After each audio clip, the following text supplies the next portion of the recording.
Hello ইউটিউববাসী, কী অবস্থা? অনেক দিন কোনো ভিডিও দেওয়া হয় না।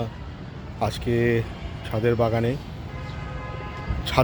না, ছাদ বাগানে কোনো কারণ ছাড়াই রিসেন্টলি একটা জিনিস নিয়ে খুব বলার খুব ইচ্ছে ছিল। আমাদের ভারতের ট্যুরিস্ট ভিসা এই মুহূর্তে বন্ধ আছে কিছু পরিস্থিতির কারণে, বাট ভারতে যাওয়া থেমে নেই। মানুষের অনেক ধরনের প্রয়োজনে ভারতে যেতে হচ্ছে। তার ভিতরে একটা প্রধান কারণ হচ্ছে চিকিৎসা সম্পর্কিত।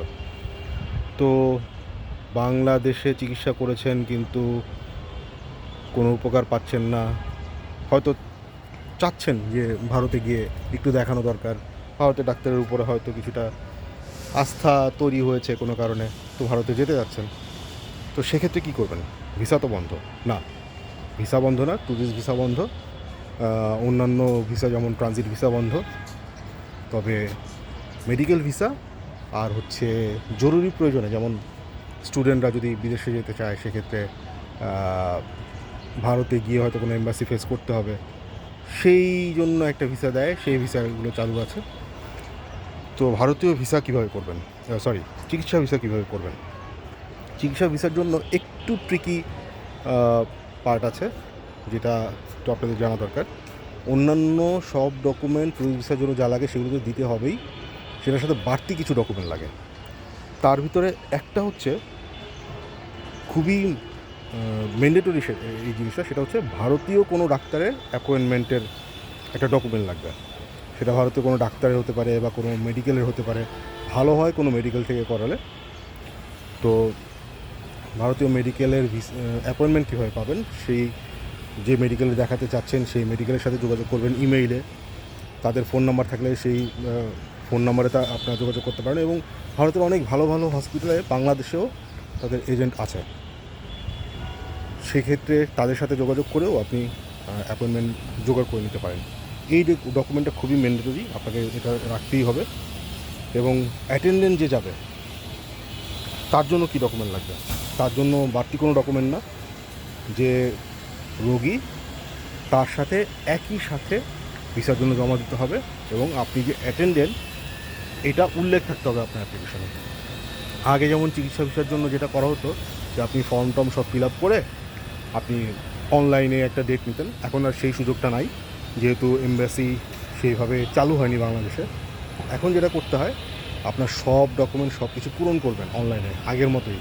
পিডিএফ ফাইল মানে বিজিডি ফাইল যেটা আমরাকে বলি, সেটা জেনারেট করবেন। জেনারেট করে আপনার পেমেন্ট করবেন না আগে, ওই ফাইলগুলো নিয়ে এবং আলাদা যে ডকুমেন্টগুলো লাগে, যেমন বাংলাদেশের 3-4 মাস ডাক্তার দেখিয়েছেন সেই ডকুমেন্ট, প্রেসক্রিপশন, টেস্টের রিপোর্ট, এবং সেই সাথে আপনি যে ভারতীয় কোনো হসপিটালের বা কোনো ডাক্তারের যে অ্যাপয়েন্টমেন্ট নিয়েছেন সেই ডকুমেন্ট, এগুলো সহ একটা খামে সুন্দর করে প্যাক করে, খামের উপরে আপনাদের রোগী বা আপনার যে কোনো একজনের রোগী বা অ্যাটেন্ডেন্ট যে কোনো একজনের নাম, ফুল নেম এবং মোবাইল নাম্বার দিয়ে লিখে বারিধারাতে ভারতীয় হাই কমিশন যেটা আছে সেই ভারতীয় হাই কমিশনে চলে যাবেন।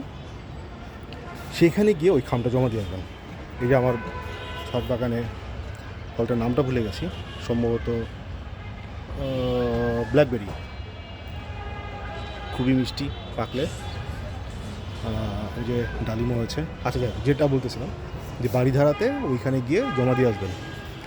এইটা জমা দিয়ে আসার পরে বসে থাকলে হবে না, জমা দিয়ে এসে সেখান থেকে যদি কোনো স্লিপ বা কিছু একটা দেয় সেটা তো দিলই, তা না হলে আপনি ওদের একটা ইমেল অ্যাড্রেস আছে, আমি আমার কমেন্টে দিয়ে দিব, কমেন্ট না, ভিডিও ডেসক্রিপশনে দিয়ে দিব। সেই ইমেল অ্যাড্রেসে আপনার নাম, আপনার BGD file number, passport number উল্লেখ করে, রোগীর এবং অ্যাটেন্ডেন্ট দুজনেরই এগুলো উল্লেখ করে ওই ইমেল অ্যাড্রেসে আপনি নক করবেন। 2 দিন পর পর আপনি মেল দিবেন। আশা করা যায় আপনারা 1 সপ্তাহের ভিতরে তাদের কাছ থেকে কল পাবেন সাক্ষাৎকারের জন্য, এবং সেই সাক্ষাৎকার হওয়ার পরেই আপনার ডিসাইডেড হবে যে আপনি ভিসাটা পাবেন কি পাবেন না। অনেক সময় সাক্ষাৎকার দেওয়ার সময় সেখানেই আপনার পাসপোর্ট ফেরত দেয় ভিসা সহ। সাধারণত মেডিকেল ভিসা রিজেক্টেড হওয়ার চান্স খুব কম, যদি না আপনি ফেক ডকুমেন্ট দিয়ে থাকেন। আর আরেকটা জিনিস আপনাদেরকে একটু বলাটা প্রয়োজন মনে করি, ট্যুরিস্ট ভিসা বন্ধ, মেডিকেল ভিসা চালু আছে, সেই জন্য মেডিকেল ভিসা করে ট্যুরিস্ট হিসেবে যায় না। ফেরার সময় যদি ডাক্তার দেখানোর ডকুমেন্ট, যেই হসপিটালের অ্যাড্রেস দিয়ে, যে হসপিটালের রিকমেন্ডেশন নিয়ে আপনি ভিসাটা করেছেন, ভিসাতে কিন্তু সেই হসপিটালের নামটা উল্লেখ থাকবে। সেই হসপিটালে আপনি ডক্টর দেখিয়েছেন এরকম কোনো ডকুমেন্ট আপনি যদি দেখাতে না পারেন, ফেরার সময় একটা সিল দিয়ে দিবে, যেটাতে একটা নাম্বার দেওয়া থাকবে। ওরা এই নাম্বার সার্চ করলেই বুঝবে যে আপনার ভিসা যেই পারপাসে নিয়েছিলেন সেই পারপাসে আপনি ভিসাটা ইউজ করেন নাই। সেক্ষেত্রে পরবর্তীতে ইন্ডিয়ান ভিসা পেতে আপনার সমস্যা হতে পারে বা হবেই, এরকম ধরে নেওয়া যায়।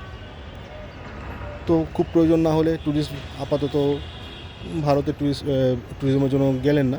যারা সত্যি সত্যি মেডিকেল ভিসা যাদের দরকার তাদের সমস্যা করবেন না প্লিজ। যাদের মেডিকেল ভিসাটা দরকার তাদেরকে যেতে দিন, তারা চিকিৎসা সেবা নিয়ে আসুন। এতটুকুই বলার ছিল, আর কিছু না। ধন্যবাদ।